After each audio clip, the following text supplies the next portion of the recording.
तो दोस्तों, महिला विकास मंच कार्यालय पर अभी हमारे पावर स्टार पवन सिंह पहुंच चुके हैं और वहां पे उनको खूब सम्मानित भी किया जा रहा है, जो कि वीडियो में आप देख पा रहे होंगे।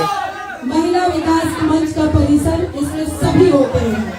जय श्री राम। महिला विकास मंच की जय हो।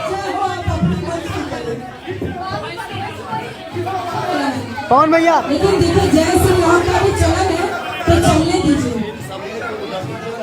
अभी कैमरा देखिए, बच्चे तो पवन भैया मुस्कुरा भी रहे हैं, वीडियो में आप देख पा रहे होंगे। अरे एक फोटोग्राफ आप लोग डिलीट सब करा लीजिए।